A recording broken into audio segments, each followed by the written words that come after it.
Good morning, good afternoon, and I think that's good. Good morning, good afternoon, and good evening. I knew there was a third one. Sorry, America, in parts of Europe. Welcome into the Sports and the World podcast. I'm LaDarius. Whenever you're watching, however you're watching, thank you for making for the World podcast a part of your day. I'm LaDarius, and here, as always, listen, co-host, friend of the show, the always the amazing. It's Hailee Murphy. How are you? Good. Thanks for having me. How are you? And then before we do anything else, we're going to talk baseball, we're going to talk football. Before we do anything else, shout out to Mama Murphy. Shout out. Listen.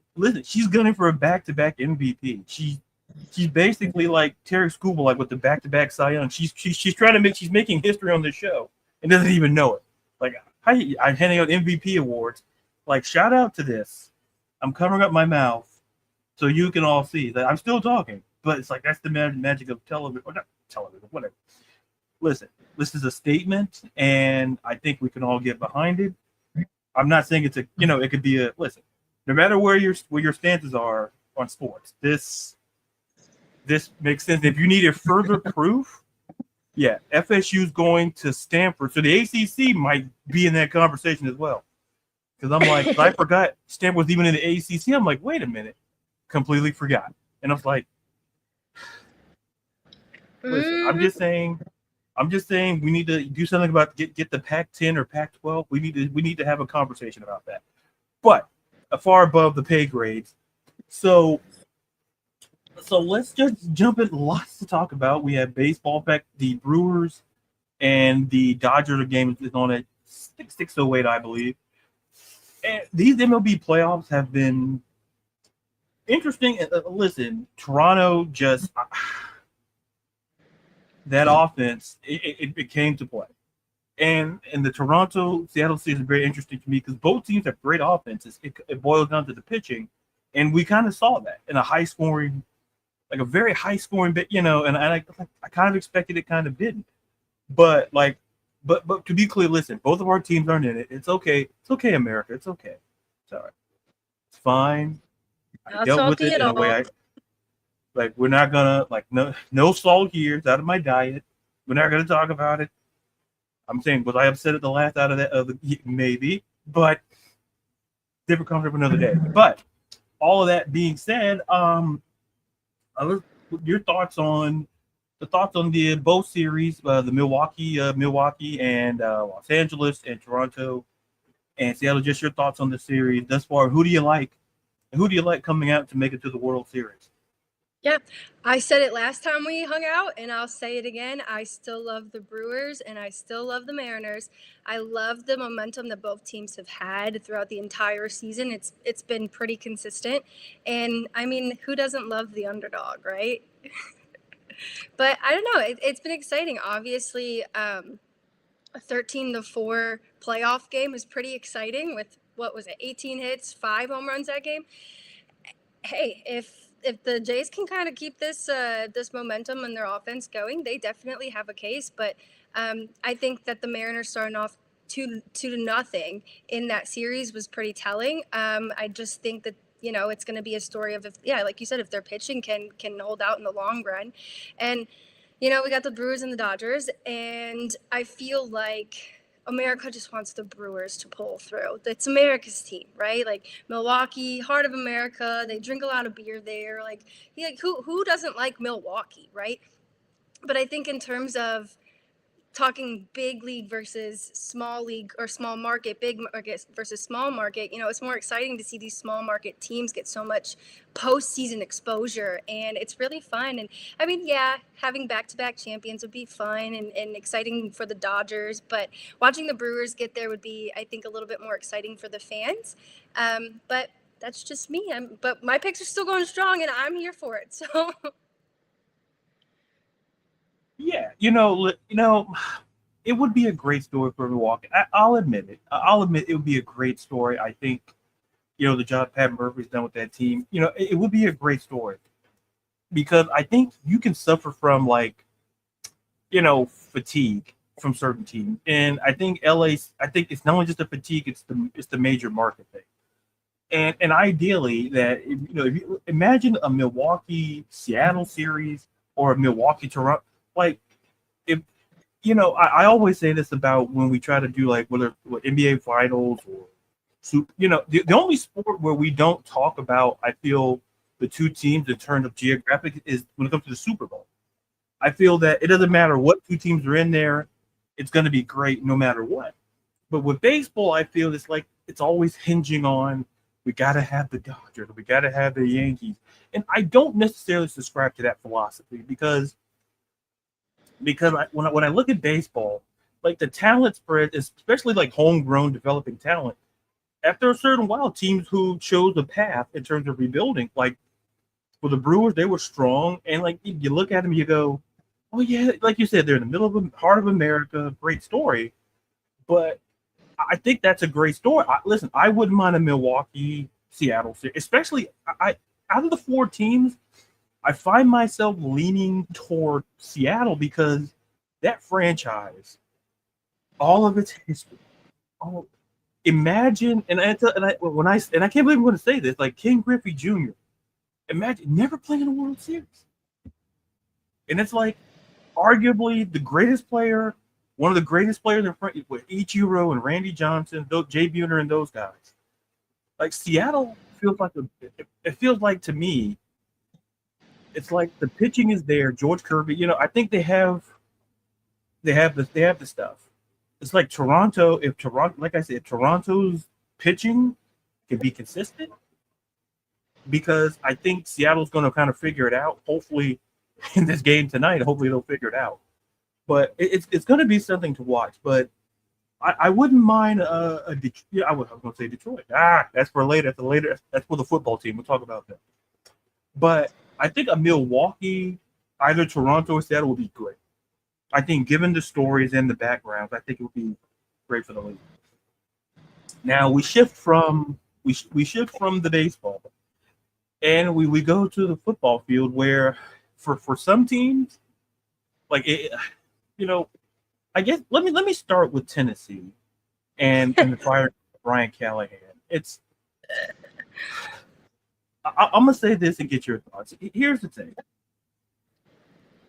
if somebody told you that this team had Mike Vrabel, and okay, we'll fire Mike Vrabel, and we'll bring in Brian Callahan, even on paper, I was like, Brian, he's hinging on the success of Joe Burrow, and I'm like, I don't know if it's gonna work. It's because Mike Vrabel showed he did a little with he did a lot with a little. Competitive winning seasons, and then you show them the door, and then you bring in Brian Callahan, and they're like, year two, they're like, nah, we're good, and they let him go. There's more. I'm curious to get your thoughts on the firing, and was it the right call, and how do you expect Tennessee to kind of play out the season? So I'm curious to get your thoughts on it. Yeah, I think it was the right call. I mean, he was what, 4-19, 18, something like that. I get it. Not where they want to be. I felt like about 2-3 years ago, the Titans had some momentum. I felt like, they were getting some decent draft picks, and Vrabel was doing what he could with the team. And unfortunately, I think the organization gave up on him, but look at him now, good for him. But I do think it was the right move. Maybe something that the Browns need to look at doing, but that's a conversation for another time. And I don't know. I think that, Mike McCoy can step in and kind of give them a little bit of success. I'm hoping to see a little bit of a momentum shift. But, I think it was the best decision. I don't know if it's going to impact anything this season, but I don't know. Maybe then in like 3 years down the road, Mike McCoy can show out and be a staple head coach for this team, but only time will tell, I guess. Yeah, I bring in Mike McCoy, like the offensive guy. What are they struggling at? Well, offensively, but I get it. You want a guy who had head coaching experience. They wanted stability. So I understand him being the interim, like completely understand. It's just so now we're looking ahead, assuming that Mike McCoy doesn't get the full-time job.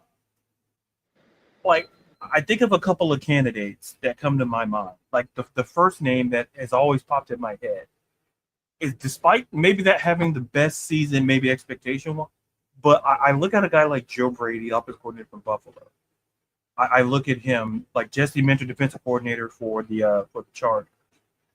Um, like people I hear Mike McCarthy, and I'm like, I think we should be good on that. I'm like, I'm not anti Mike McCarthy, but I'm not exactly pro Mike McCarthy, because we kind of saw what he did with Dallas, and we could argue that, oh man, maybe they look better than Mike McCarthy. I'm like, let's slow down. They traded away Micah Parsons. He had Micah Parsons. Brian Schottenheimer did. So that's to me in the. But anyway, if you're a Dallas fan, apologies, or in the words of Demi Lovato, sorry, not sorry. But but my whole thing is that I think when I look at the Titans, I go, like you said, like a couple years ago, they looked pretty stable. And listen, they're in a division, this division a couple years ago was not great. But now it looks a little better with Indianapolis, especially with the Jaguars. So the top it's very top heavy at the time.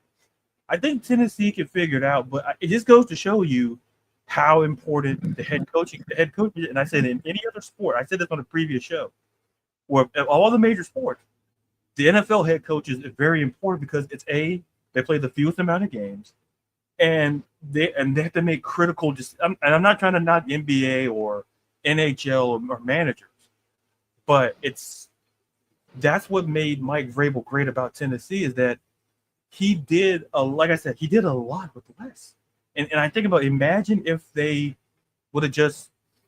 I never saw the reason for firing him.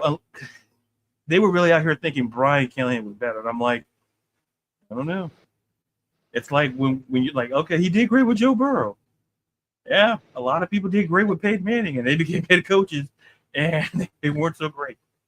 Josh McDaniels was great with Tom Brady, and as Denver. That's all I'm going to say. It's as Denver about the ROI they got on that.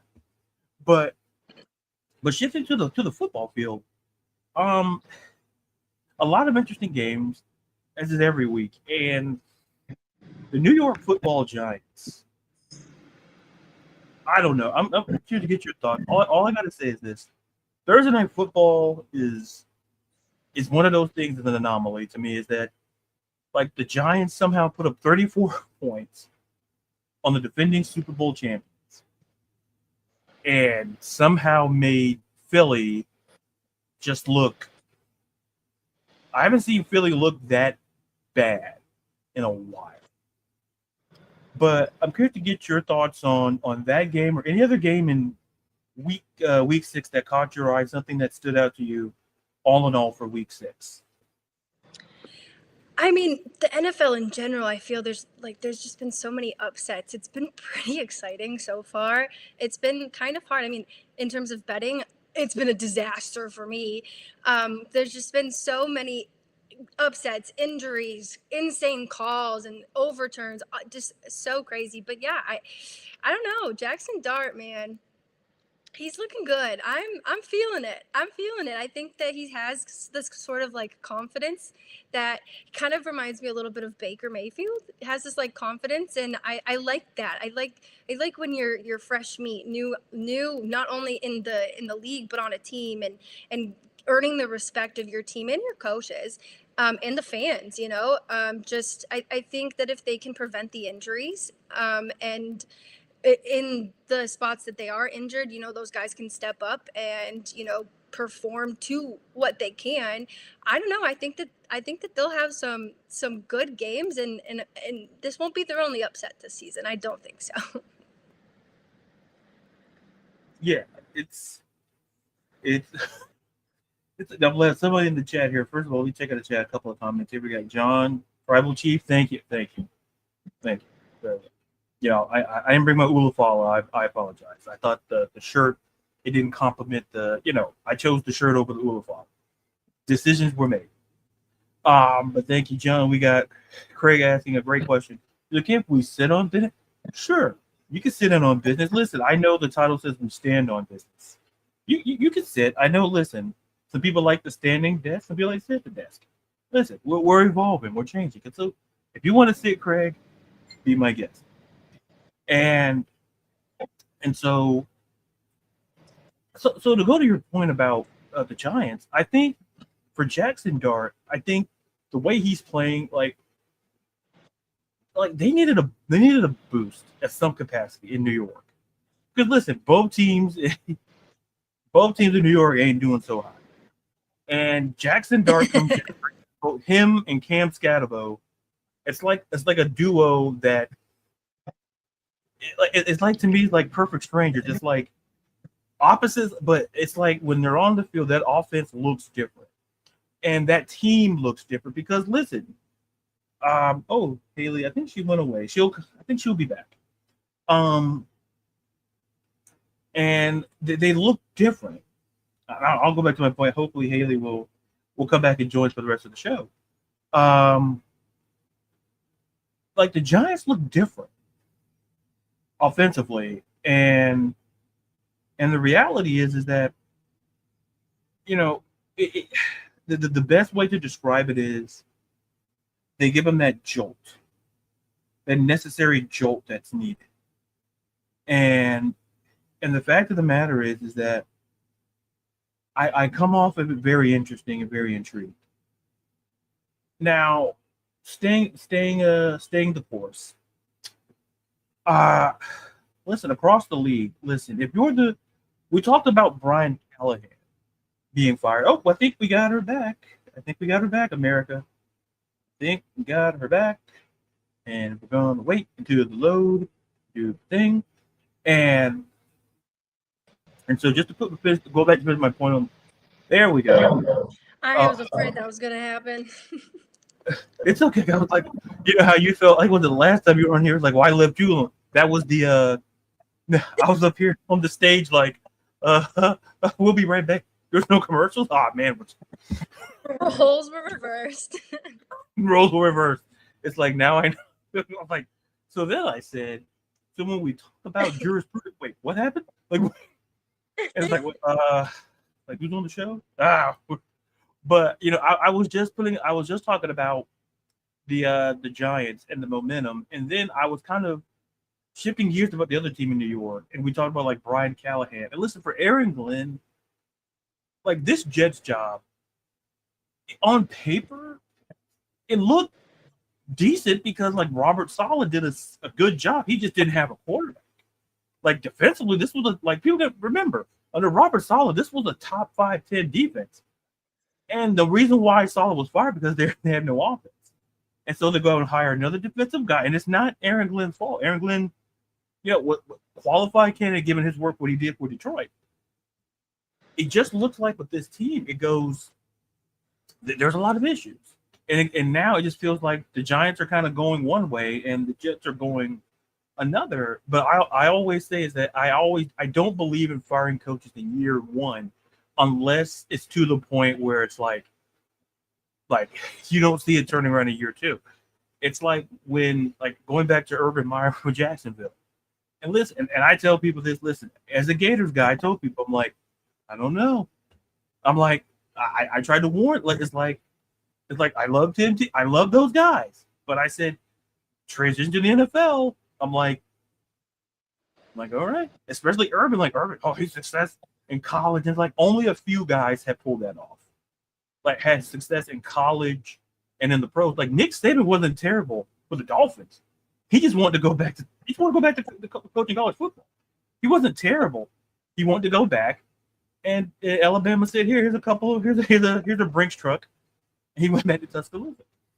But so for Jets fans, they'll get a win. When they'll get it, I'm not an expert.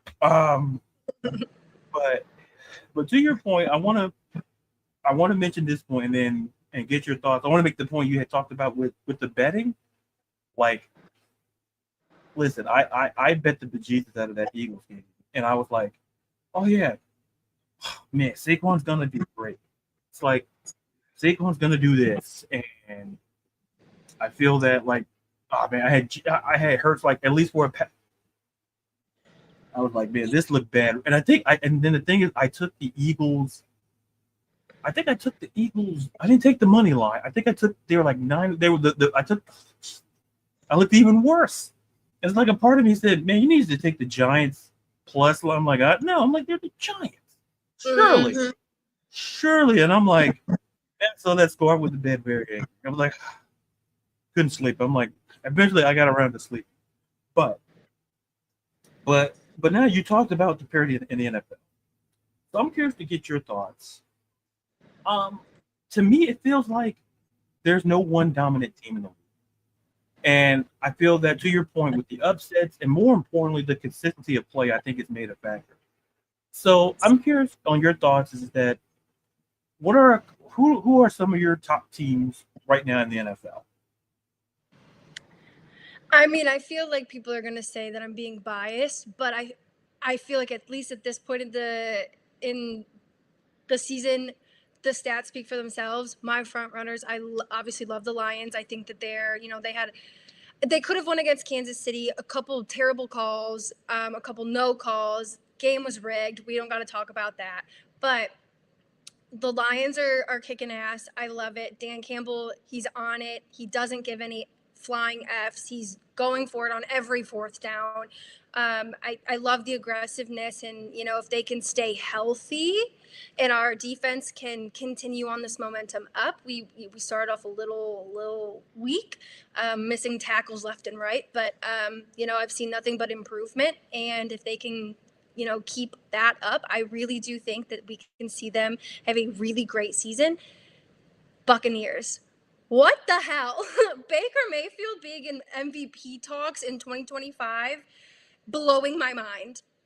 But I'm really here for it. I feel extremely validated. Been on this train since 2018. Have always said he was MVP caliber. You just needed to give him a team and a coach that believed in him and a fan base that appreciated him. He's got that in Tampa. I love it for him. His connection with everybody on his offense is phenomenal.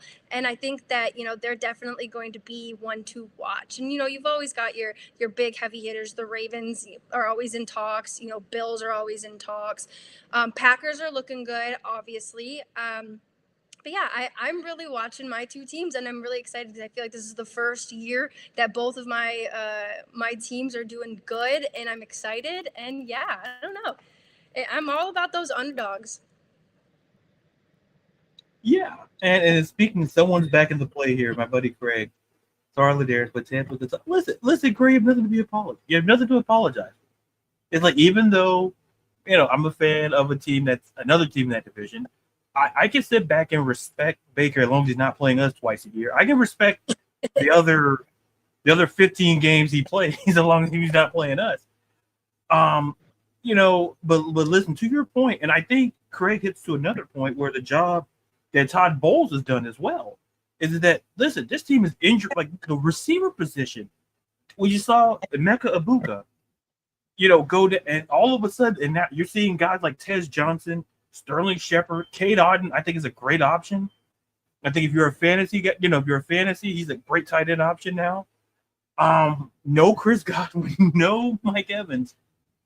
And they're sitting at 5-1, and I'm sitting there going, like we talk about like Baker MVP odds. I'm not upset at it because it's a great story. Because the one thing I said is that when you look at Cleveland, I think if there was to me, in recent memory, I believe two quarterbacks got raw deals for different reasons. To me, it was Baker Mayfield, obviously with the whole Deshaun Watson thing, and I think my guy Matt Ryan got the raw deal as well because the rumors were circling about Deshaun Watson. So imagine you're thinking your job is safe. Baker led. I tell people that he led the Browns to the Not only the playoffs, he beat the Steelers in the wild card round. The first time the Browns have been in the playoffs, quite literally ever. Okay, the disrespect that man got even after that was absolutely disgraceful. Sorry, I'll get off my soapbox. Trigger. No, you're right, and then the fact that the organization said, well, we think Deshaun's better, and mind you, Deshaun was out of football for a year. So they based it, I think, after the 2020, his last season was like the 2022 season, I believe. we were the pro. Like you're basing, like you're giving up the farm for a guy that you don't have any recent tape from, and you have a guy in Baker. All you have to do is how do you build around a quarterback? You get an offensive line, you put skilled players around him, you go in and out, and it's just when I look at that and I go, like to me, like Baker, and I'm like they're gonna regret it. Like I said, in the short term they may be okay. Long term they're gonna regret it because you had a little you took him number one overall. He was a high, and I'm like, he wasn't like a Tom Brady story guy with a 6th rounder. You took him with your top pick. You said that Baker's the guy. I mean, I might get off my soapbox too, but it's like you took this guy you took this guy number 1 overall, and I go, and then you're like, he's bad all of a sudden. Like, no, he took your team to the playoffs, and why was he terrible? He had huge. All I gotta say is Hugh Jackson. That's all I gotta say. You put him in a situation where no offense, no offensive line help, no great skill talent around him, and then all of a sudden I'm looking like, man, what if Baker was on there now? Given that they went and got Judkins, they went out, they got Jerry Jeudy, and Joker they drafted Fannin. Like, it's like, but we're not gonna do.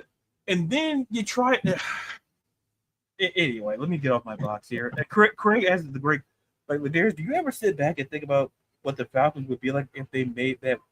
Yes, you know, it's funny you say that, Craig. I do, because I really do. And I said, and people understand, like, it was essentially the Falcons were being talked to, and I said, oh no. I said, if we do that, listen, I've been a fan of the Atlanta Falcons since 2001. I think, yeah. So I've been at this 25. I'd have been like, I'm done. Because, like, to me, I'm about morals and principles. Because I'm like, people say, oh, well, he wasn't. I'm like, listen, just because the legal system said you were innocent, I don't think. Look, listen, I have an opinion. I took criminal justice. You study law. Like, just because, he wasn't in. I don't care. I read what I read. And you're going to tell me over 20 plus people are lying. I find that very hard to believe.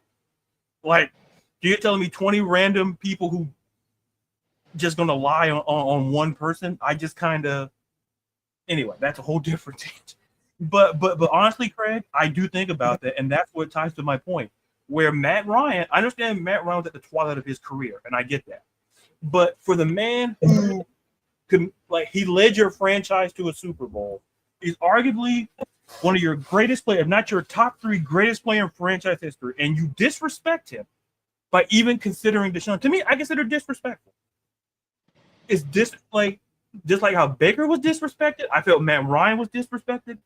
And people could argue, Matt Ryan, sure, okay, let's just say Matt Ryan was on the back, was it the same Matt Ryan? Sure.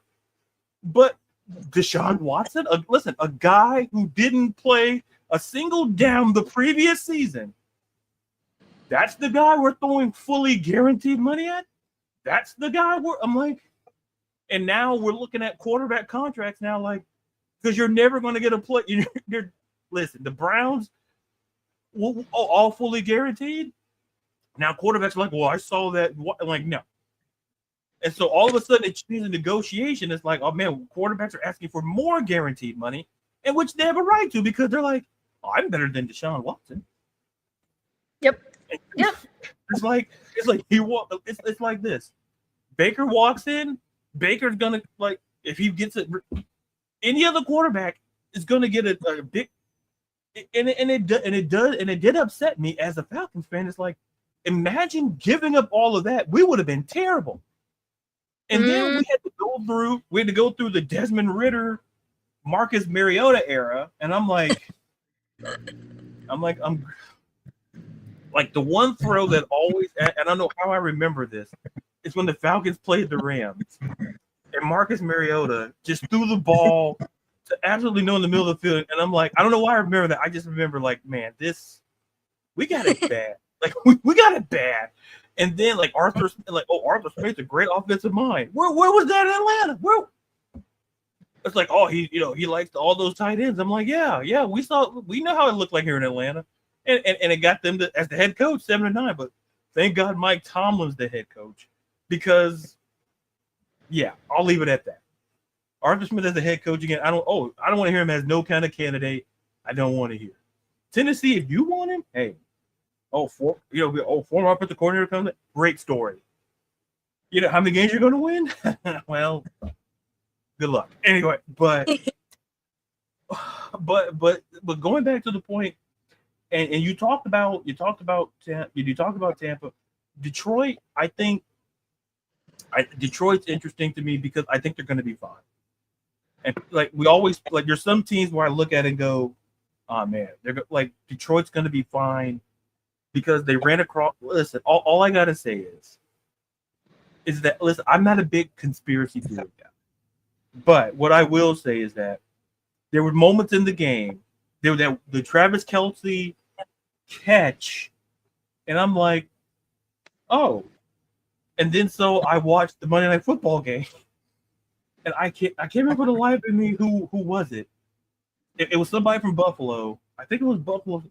And that looked like a catch. Like it did hit the ground, and they ruled that incomplete. And I'm sitting there going, like that Kelce catch, you can zoom in. I don't care what angle of a camera you have. That hit the turf. And that was the catch. Sure did. It sure did. And I'm like, listen, I wasn't supposed to be rooting for Buffalo, but I'm like, man, Buffalo got to use a wrestling term, they got the Montreal screw job there. Like that was a catch. That was a catch, and I'm sitting there going, and then I remember, oh man, that Travis Kelce, like that should have been incomplete. Yeah, yep. The ruling on the field is. I'm like, listen, all I'm saying is that I'm not a big proponent of conspiracy. Like that sort of conjecture, I'll buy into. Now I'm buying into it a little bit more than I used to because I'm assuming everybody's working with the same type of technology, and we got two different. Boy, that's all I'm gonna say. Like we don't know what a catch is. Now I don't know what a catch is. Like now I definitely don't know. Like we thought the whole Des Bryant thing, we didn't know what a catch is. That was more like a catch than what Travis Kelce did, because it's like the ball like it hit the ground. So surely I'm sitting there going, oh well, man, the Chiefs are gonna, man, it's gonna turn. I'm like, you know what? And when I saw that play, I said to myself, oh yeah, Kansas City's gonna win. Internally, I said they're going to win because plays like that could turn the shape of a game. Is and to Craig's point, explaining astrophysics is easier than clearly explaining what a catch in the NFL and in the year of our Lord 2024. Yeah. Listen, I go to Neil deGrasse Tyson for astrophysics, and I feel that he can give me a lecture on that, and then.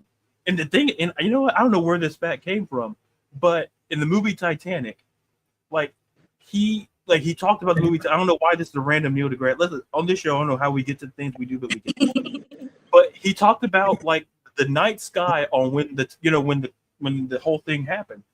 We know when the iceberg thing, it was the wrong sky in the movie, and so somehow or another, when they remade it or something like that, the sky looks different.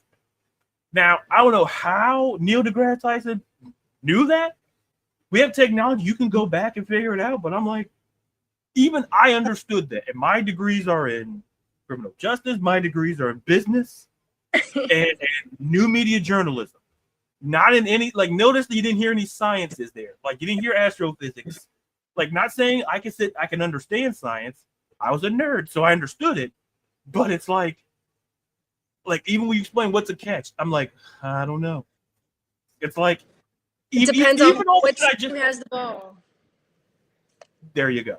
I didn't believe in conspiracy theories until I saw that Travis Kelce play, and I'm like, listen, I don't know what we're doing here. Yeah, that was crazy. That whole game was just so disappointing. I mean, it wasn't even excusable missed calls and terrible calls. It was just blatant. Yeah. I mean, holdings up the wazoo. It was just whatever. No, listen, you have every right to, because my whole thing is that it's like when I saw that Kelsey play, then I saw the play on Monday night where I can't remember what receiver was for Buffalo. Like that looked like a catch. Like he got underneath the ball, like it didn't hit the turf, and they called that incomplete. And I'm sitting there going, "We've lost the plot. We done jumped the shark. Whatever sort of analogy you want to use, that's exactly what happened." But so, like I say, Detroit is fine. I think listen. This makes me feel that Kansas City, and I said it, like they may not win the division, but they're going to somehow sneak into the playoffs. Yep. Because if Kansas City is not in the playoffs, people worried about ratings, and it's like people were worried about like what Caitlin Clark was not like. Oh man, they still did. The NBA Finals did great numbers, like just because like a certain star player or whatever is not in the it's fine. It's like, and even with that WNBA situation, I'm gonna stand on this soapbox that I write about women's sport. I'm telling you right now, if we're still disrespecting Asia Wilson in the year of our Lord 2025, I don't. Her numbers are transcending 4 WNBA titles. She's a 4-time league MVP. No one, it's not even close. And when people say, "Oh, well, Caitlin is the future," but when Asia Wilson hangs up her sneakers, I believe she's going to be the greatest WNBA player of all time. And I've watched the game for decades. I've seen Lisa Leslie. I've seen Cynthia Cooper. I've seen Diana Taurasi, and my forever goat Sue Bird. But the Asia Wilson is always on another level. And then Becky Hammond, she took over that team 4 years ago. They have 3 championships in 4 years. We can argue coincidence. We can argue, listen, great coach. We've seen people like, oh, an NBA job. No. And it's like, she's fine. She's fine where she's at. Now, if she wants, but to me, it's what I've always said. It's like I love Caitlin Clark. She's the future. And it's just like we look in the NFL, there's future stars in the league, but it's going to be the Patrick Mahomes of the world. It's going to be the Josh Allens. It's even though with Buffalo, listen, I'm not going to say the team who they lost to. They were a team that plays in Atlanta. I don't know the name off the top of my head. Some type of predatory bird. I don't know what it is. It's like a falcon. Yeah, that's a great bird. It's a great bird. It's no seagull, but it's a great bird. But it's like that didn't even change my mind about Buffalo. And like to the point you made earlier, I really like, and another team I'd add to the conversation, and I don't know how, I think it's like the Indianapolis Colts are very Jonathan Taylor. It's like, oh, it's Daniel Jones. Oh, sure. Yeah, okay. It's Indiana Jones. Sure. Just give him a fedora. Yeah, sure. Okay. But when you have that guy, Jonathan Taylor, that sort of, like we're giving credit to the Daniel Jones, and that's great. He's playing efficient. Like when you have a great running back, the quarterback doesn't, I'm not saying that doesn't have to do a whole lot, but it's like Daniel Jones is being efficient, and it's amazing what a change of scenery can do. We've seen it with Baker. We've seen it with Daniel Jones. We see it. It's amazing what can happen when you have a change of scenery. Can we see it with Uncle Joe and the Bengals? Listen, I saw. I'm going to tell you something. When I betted on this game today, a part of me resisted the urge to go I'm going to take the Bengals +5. A part of me said, I didn't learn. That's my bet for the night. That is my bet for the night. I am taking the spread, and I'm taking a DK anytime touchdown. Lock it in. Because I'm like 86-year-old Aaron Rodgers can throw he still has an arm. I'm like that amazed me. I guess ayahuasca does things. Anyway, that's a whole different. Anyway, but and then I want to get to Craig's question in a minute, but I see somebody in the chat I believe the 2-time MVP of this chat, and that's Mom. Hey, Mom. I guess I can call you Mom. If I can call you Mom, let me know. And Of Mom, listen. First of all, this is some top tier stuff, and I absolutely love the shirt when I saw it because I said I think I know what this is. I know my spidey senses said I think we got something. And so Mama Murphy, thank you, and then absolutely, well, Mama Murphy, thank you so much. If there, listen, you have my full support, 100% full support, not 98%, 100%. I'll see to it. Like if I feel like I'm at 95, I'll find another 5% something. Thank you for this because I absolutely love it, and plus it's comfortable. I like to be comfortable, and I had no idea she knew my size. Like it was a 5X. I like space. I had no idea. Like I guess she saw. Perfect. She looked at me on the She's screen. perfect. She looked at me on the screen and said, "She's like that guy's a 4, but I'll give him a 5." And that bam, I put it on. I'm like, oh man, it's comfortable. I can do like this. I can go around and shove it in people's. I'm not gonna shove it in people's face. Maybe if I find a USC or if I find a USC fan, I'll be like, excuse me. I'm like, what are you gonna say about it? I think the shirt. It's like, oh, you're playing a game? I'm sorry, what? That's what I'm doing when you're on television. I'm sorry. Yep. Or Yep. I'm watching Netflix. I'm doing one or the other. And Mom, thank you so much. Love it. And then Craig asked the question serious question, why does the public not connect with Asian? I think, here's the thing. I don't think the public, see, this is where I say my whole theory is, and I'll give my thoughts. Okay, you go ahead. I'll give my thoughts on the back end. Go ahead, Hailee. Take it away. Those who have been watching the WNBA understand why she is the GOAT.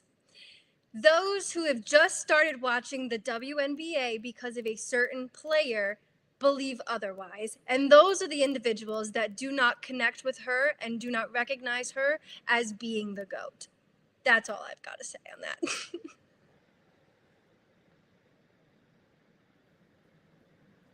Listen, my answer was going to be this. It's the fans. And people don't understand. People who watch the sport, like I say, I'm an old. Listen, I admit I'm closer to 40 than most people. I know I look it, but when I wake up out of bed, I feel closer to 40.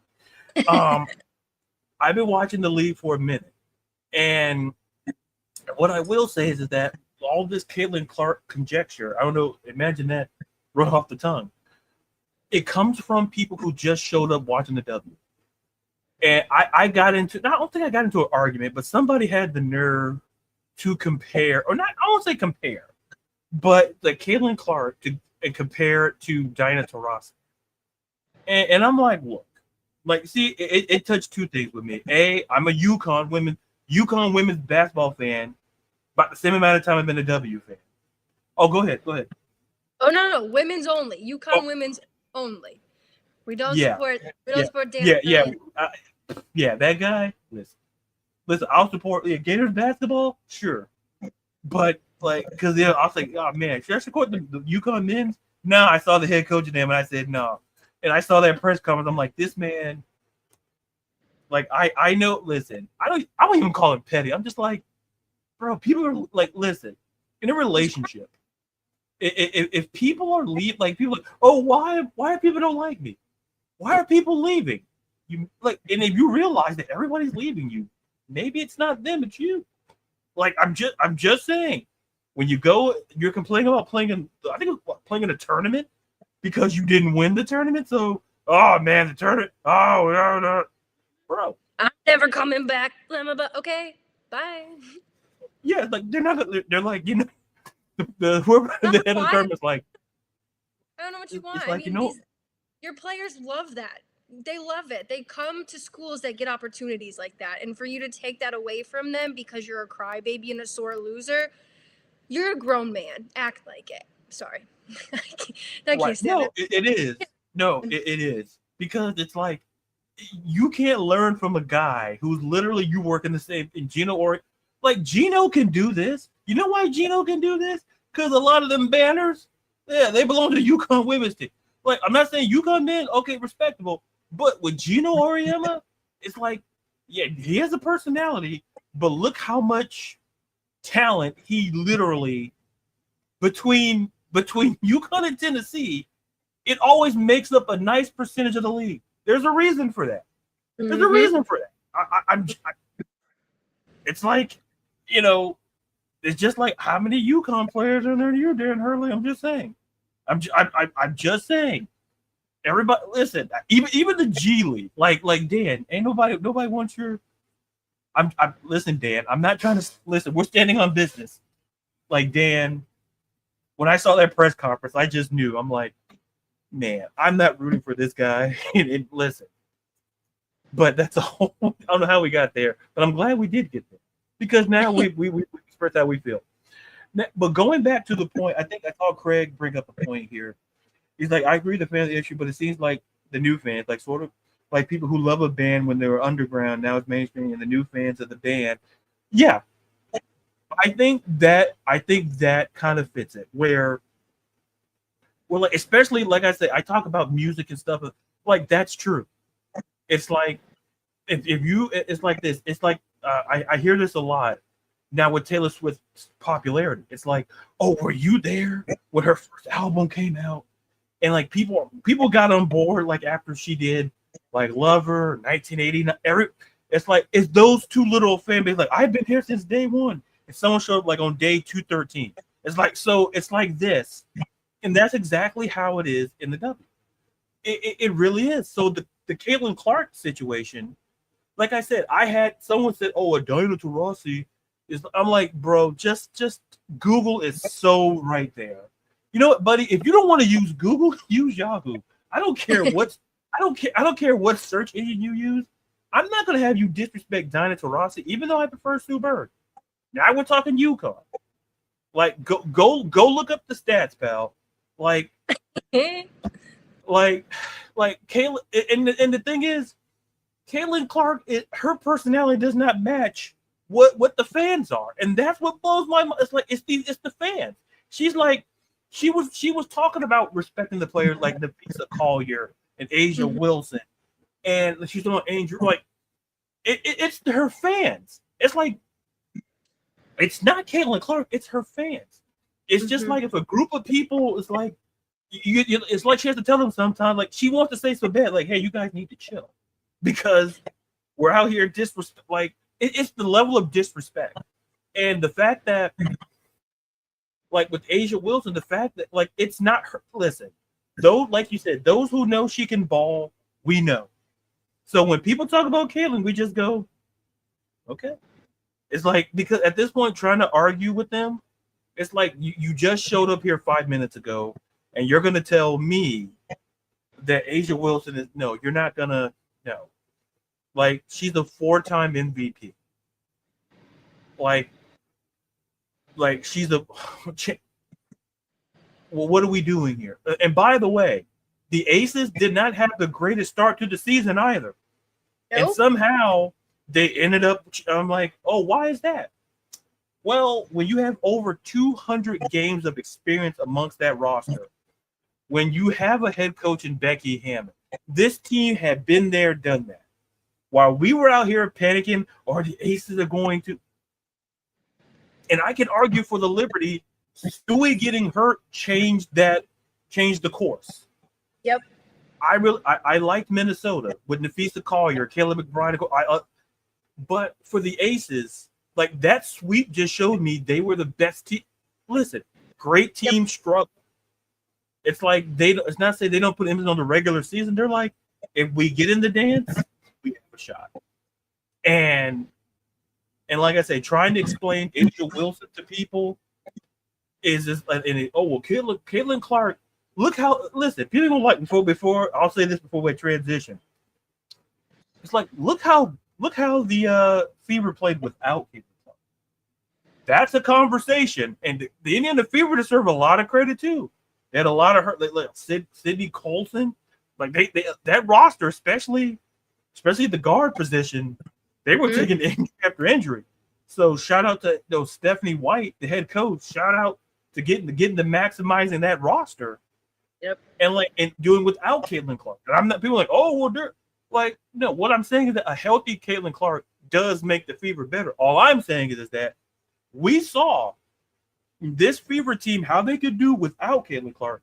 My point is, imagine a healthy Caitlin Clark. Like this team could have easily been in the finals. Yep. If they had a healthy Caitlin Clark. Like people will say, oh, well, I'm not trying to say she's trash. And then Craig asking the great questions is as G still around. It's a great question. It's a great question, Craig. I think it's somewhere, if they're, look up to see, like, are they still selling Dunkaroos as well? Because, let's look up 2 out. But man, I love doing this show with you. I just love this show. The things we like we do a rundown. It's like we're not going to talk about none of that, and that's okay. That's okay. It's like, oh, we want to talk about. Oh, it's like having like a guest on a talk show. It's like, yeah, talk about the movie, and we're not going to talk about none of that. The movie, it's going to be out this time. Here's what we're really going to talk about. So anyway, Like Dan, we're going to talk about Dan Hurley and how, like I said, when I saw that press conference, I'm like, bro. I'm like, did you not get your way? Like, did you not get your way as a kid? Like, what's wrong with you? It's like, listen, your brother. Or he did too much, like he was very spoiled. It's one or the other. Either way, he's setting up a culture of sore losers, and I don't know. That's not where people want to go. That's not where people want to send their kids. It's not where their kids want to play. I mean, neither here nor there. Right. All I'm. It's like I don't know if I said this on the show before we transition. But I don't know if I told you because we talk a lot to Texas. We talk a lot. We do. That's the behind the scenes and front of the scenes. We talk a lot. And I didn't know until watching. I was watching. I think it was NFL Network or something.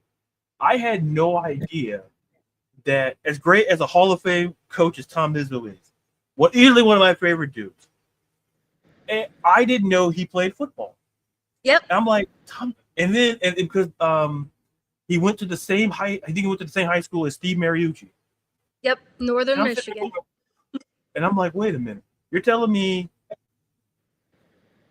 my guy can also play football? Listen, that explains a lot. I said to myself, listen, if he needs to tackle somebody, I'm just saying. If you're Jonathan Smith, go ahead. You're on the right track. All I'm saying is there's people calling for Jonathan Smith's job, and while I'm not going to comment on that, we might have someone who could fill his position. Hey, right within the program, like I'm just saying. When I saw that, I'm like, you're Jonathan Smith, and you're walking around campus, and you see Tom Izzo. It's like, I'm not saying it's going to be like a plot, but like, you got to put some W's on the. Like, I'm just. Tom Izzo could he could lead that team to a national championship. I'm convinced of it.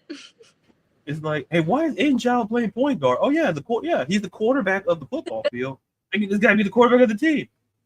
Listen, I'm not saying Elite Eight, but what I'm saying is Final Four. Yeah, I think we can do it.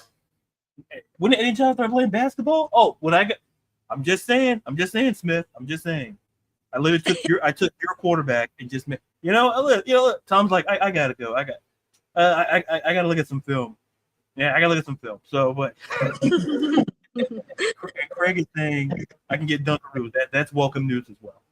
And so we talked the NFL. We talked about, I guess you talked about something. I guess we'll circle back to it. Then we get to college. You talked about Kevin Stefanski, which I think is interesting. Because like now I think about, I don't think Callahan's going to be the only head coach to be fired. I think we're going to get maybe at least 1 or 2 more. Listen, I've defended Stefanski because of what he had to deal with Deshaun. And a lot of it, because like I said, it was a disaster because I don't think Stefanski was on board with it. I could argue maybe some of the front office wasn't on board with it, which is a common thing. But I think one coach that kind of stands out to me where I go, I don't know, and people aren't going to like what I'm going to say it, but I've said on other shows, and that's John Harbaugh. I've said this simply because when we talk, people kept running their mouth. Oh, when Mike Tomlin last season, oh, Mike Tomlin has to go. So I did a little research, as I love to do. And I'm like, well, they've been at their jobs almost over 15 seasons, like 17 seasons. They both have a Super Bowl ring. They both have a Super Bowl on their resume. But the only real difference is Mike Tomlin's never had a quarterback. He took Russell Wilson to the playoffs. Like, that's the guy with quarterback. And now he's sitting on the bench. I guess he's texting Sierra on the sideline. I don't know what he's doing. He has a lot of free time on his hands. I'll put it that way. And he had Duck Hodges on it. And I'm like, yeah, he was dating someone who's met. Is it Laney? I used to know that off my head. I can't remember.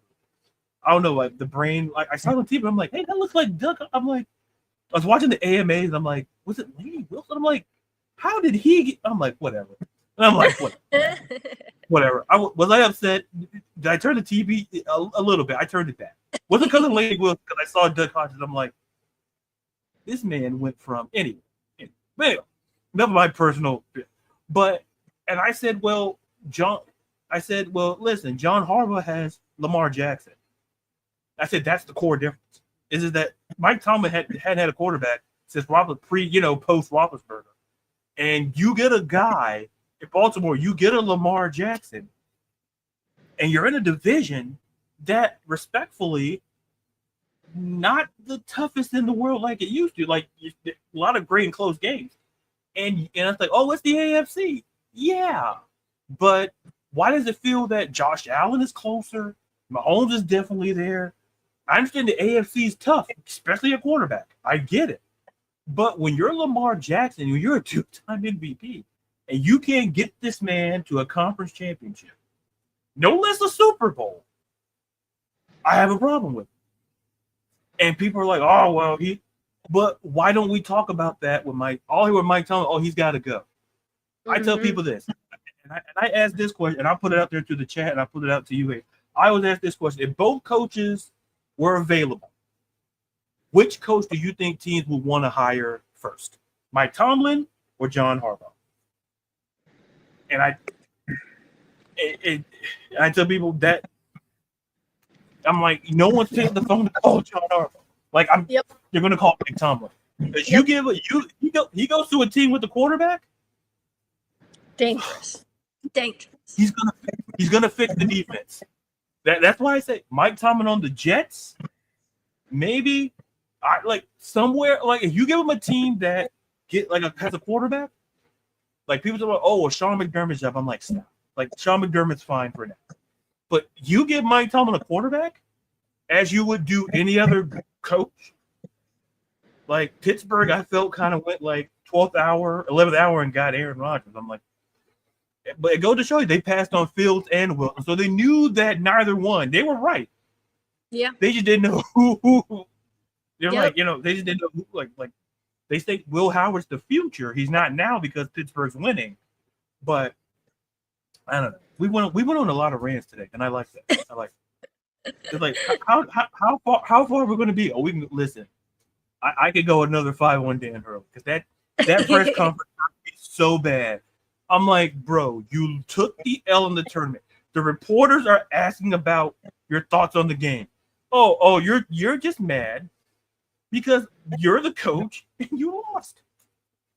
And then all of a sudden people want to leave? Like, my guy, that's you. Well, don't forget that meltdown he had. What was it? It was during March Madness when they lost and he walked through the tunnel back to the locker room and he's throwing F-bombs at reporters and throwing a tantrum, acting like, the entire NCAA is out to get him and they're the underdogs. And spare me. I'm like, okay. I'm like, underdog? Look at my notes. They were probably favored in that game too. They were. They were. Like I bet you, I said they were favored. It's like, listen, what gets me before we go to college, it's that, listen, you have a guy in that building in Gino. I love me Gino. Listen, I want Gino to coach forever. I know that's not possible.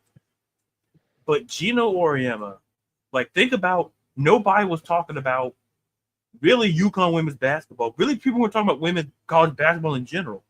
And all of a sudden, like go look at his early years, weren't that great. But you look at the 90s, he got in there, getting Rebecca Lobo, getting, like he built that, like, from the ground up.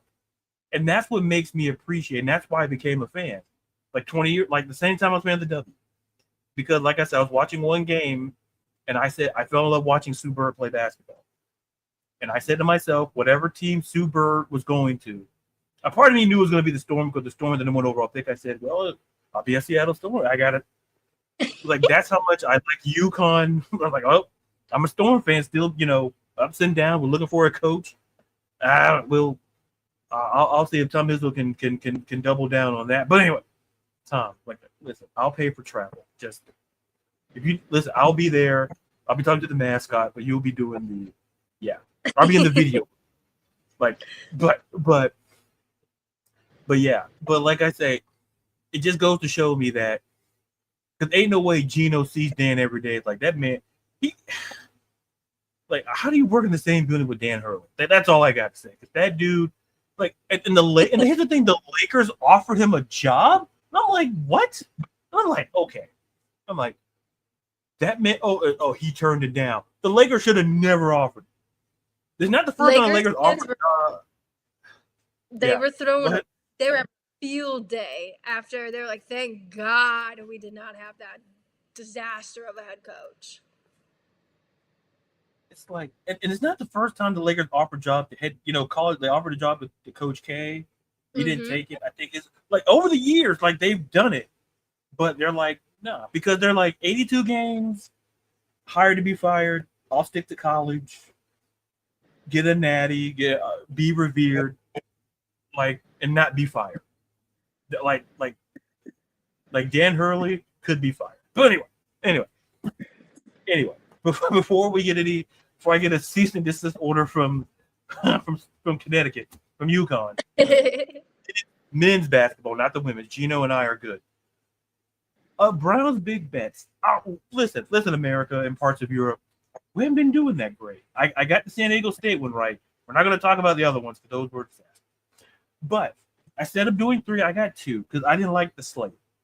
So my first game, we're going to SEC, LSU, Vanderbilt, and I love LSU's the underdog, and I'd say take LSU plus 2.5.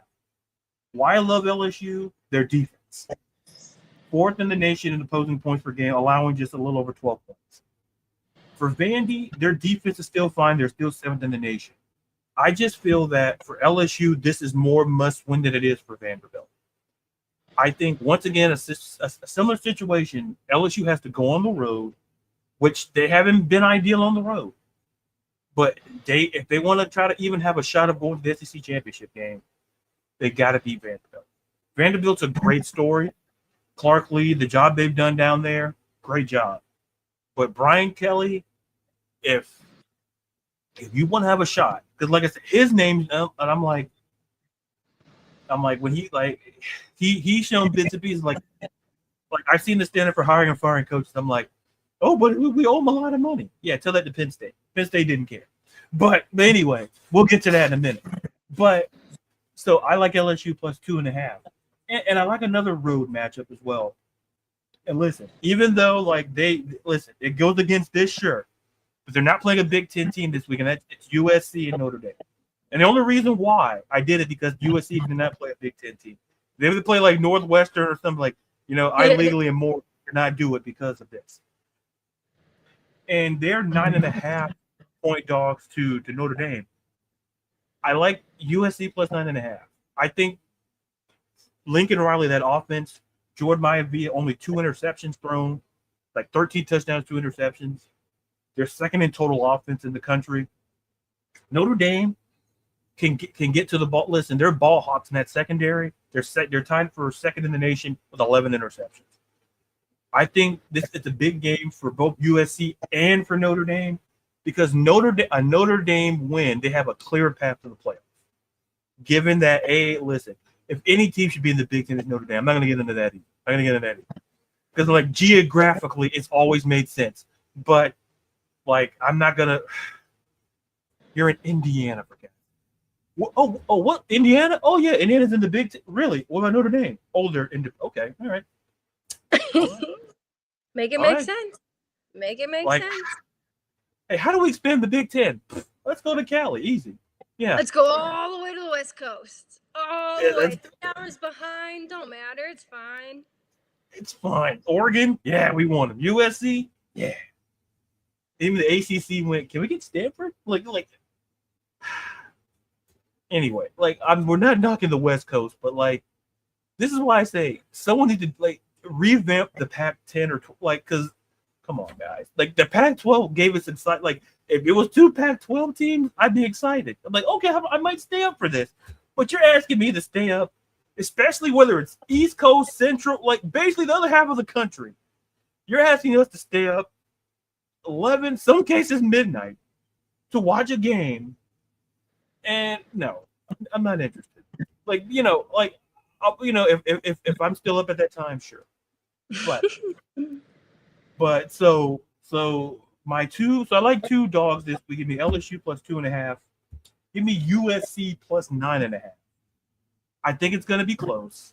I think both teams need it, but Notre Dame, a loss here, I think it does more damage to them. Because, like I say, they have a clear path given their schedule because they don't play in a conference. Like, they can, they got to play Navy. I'm like, okay, Navy's good, but not expecting our forces, but Navy can run the ball. Listen, they can run it on you.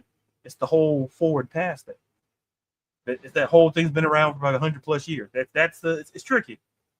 It's tricky. A lot of teams in the NFL still don't know how to do it, so it's tricky. But so yeah, I might get in trouble with a lot of schools. I might get a lot of cease and desist.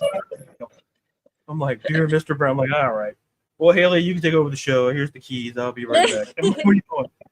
Man, I can't. I'll just stand there and be like, listen, I got these letters and these letters. But so you talked about. So we'll talk about this before we get out of here. You talked about with Thursday Night Football. We have Steelers Bengals, and I went like, so you like the Bengals plus 5 in this game? I do. Joe, we got Joe Flacco. We got Joe Flacco. We talked about the change of scenery. We talked about how bringing in a quarterback can bring in a momentum. We saw what he did with the Browns when he came in. I think he can do it with the Bengals, and yeah, I'm here for it. Yeah, and listen, I think I took Flacco for yards, or I took him for something. And like the trickiest part for me, I think I have enough time to do it because, listen, like I said, these Thursday Night Football games have just been tricky. It's just been absolutely, like, to me, I don't have a problem with it. It's just that, we all thought like the Eagles are going to bounce back after losing to Denver. They're going to play the Giants.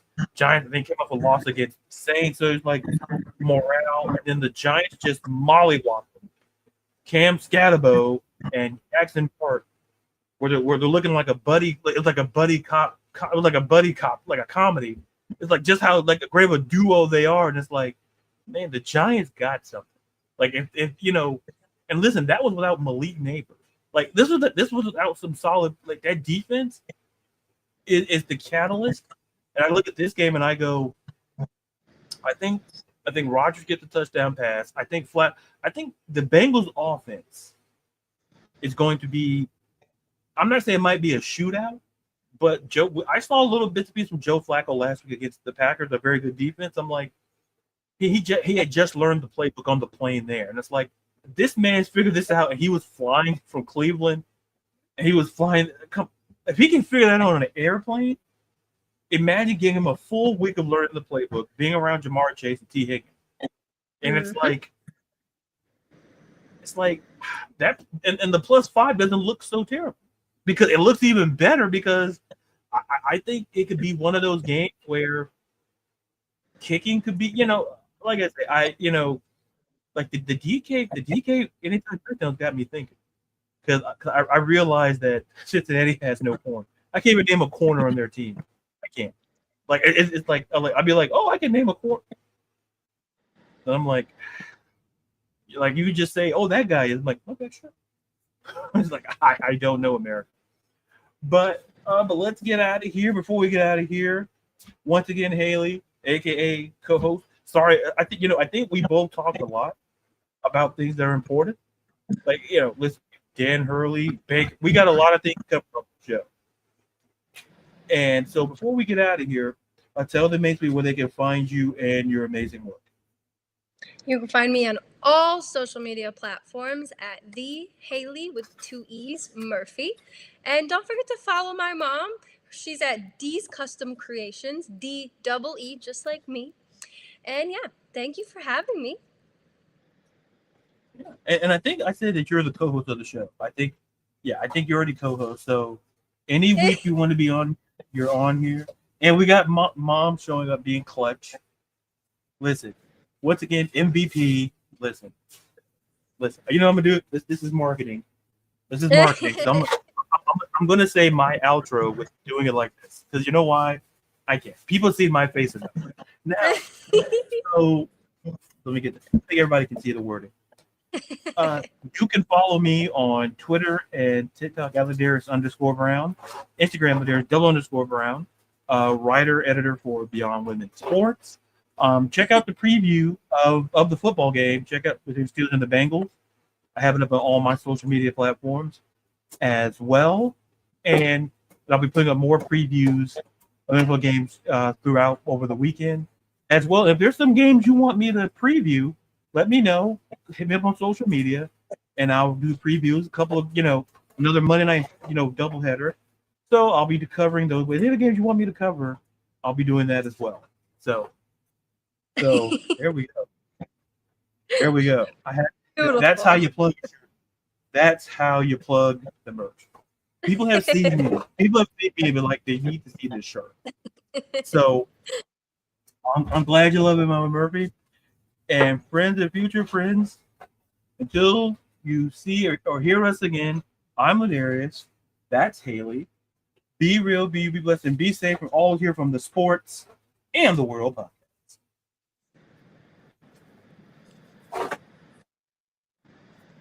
Sorry, folks, I'm hitting the outro button. Sorry.